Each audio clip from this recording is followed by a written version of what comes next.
Iyanuloluwa ọmọ Ayeni. Iyanuloluwa ọmọ Ayeni.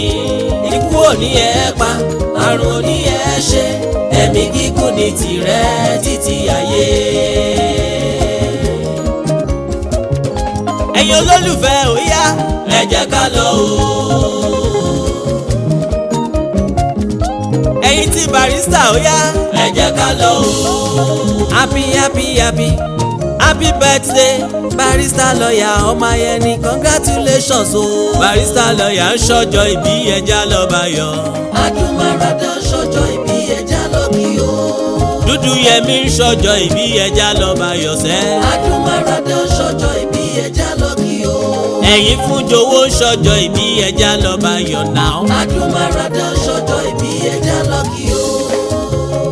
Òní ọjọ́ kejìdínlọ́gbọ̀n nínú oṣù kẹsàn-án ńlá àyájọ́ ọjọ́ ìbí ọ̀kan pàtàkì lára àwọn ọmọbìnrin tó rẹwà jù lóde àgbáyé tólúwa ọba mi dá, tó fún lọ́gbọ́n, tó fún nímọ̀, tó fún lọ́pọlọ. Obìnrin tá a bí nílé rere, tó túra rẹ̀ bí, tó ládé orí rere, tó bí àwọn ọmọ olóríire. Iyanuloluwa lórúkọ arábìnrin ọ̀hún. Gbogbo ètò ìgbésí ayé rẹ̀ pátápátá ló ṣe é fi yangàn, tó ṣe é fi tọrọ. Olóríire ni Barrister Iyanuloluwa, akọni níwájú adájọ́. Inú ẹbí rere ló ti jáde. Ọjọ́ pàtàkì lọ́jọ́ tó wáyé. Ọmọ Ayeni tàsọ́dún ọ̀rọ̀ kọ́. Gbogbo àwọn tó bá súnmọ́ ọ pátápátá ló yẹ kí wọ́n mú ọjọ́ ọ̀hún ní pàtàkì. Mọ́mì Iyanutọ̀míwá, ọ̀rọ̀ bí ẹkún bí òṣè òní kalẹ̀ sọ́dẹ̀dẹ̀ rẹ. Mọ́mì Iyanutọ̀mídé, òní bá wọn kú kó tó kú láéláé. Mọ́mì Ìyanu Ayọ̀, àrídùnnú ló jẹ́, àmúyangàn ló jẹ́, ọmọ tí wọ́n fi ń tọrọ ọmọ ló jẹ́. Ayé ò ní pa kádàrá rẹ̀ dà láéláé.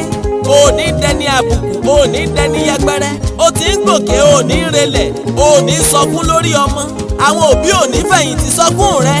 Iyanuloluwa, orí burúkú ò ní kàn ọ́ tilétilé tẹbí tará. Àti gbogbo àwọn tí wọ́n fẹ́ ọ fúnre, bá mi ṣàmì kó o gbé tó àdúrà mi. Ó ti ṣọdún ọdún yìí náà, àìní lè bá wọn ṣẹ̀mí ìmọ̀ nínú àlàáfíà ara. Ọba òkè ò ní fi kàn ọ́ láéláé. Gbogbo tó o bá ti ń dáwọ́lé ní rere ni kó máa bọ́ sí fún ọ. Tó o bá ti ń lù kó máa dún. Bá ọ bá ṣòwò kó o rérè ọjà jẹ. O ò ní gbénú ayé pẹ̀lú ìnira láéláé. Ẹ̀mí gígùn ohun ìfọ̀kànbalẹ̀ ní tirẹ̀ lókè èèpẹ̀. Wọ́n wá lè bi yín léèrè wípé ta lẹni tí ń kí ọlọ́jọ́ bí òní kú oríire. Ọ̀gẹ́fìlà Ayọ̀dèjì ńlẹ̀ mi ń jẹ́. Ọ̀jọ̀gbọ́n akọrin kéwì pèdè bí ẹni jẹ̀kọ́ yangan.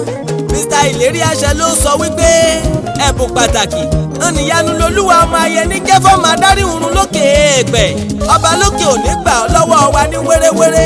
Ìran alágẹmọ kì í bá wọn kú ní màjẹ̀sín. Iyanuloluwa ò ní tójúra lákejì. Àṣèyí ṣàmọ́dún, àṣàmọ́dún ṣẹ̀mí. Iyanuloluwa ọmọ Ayeni.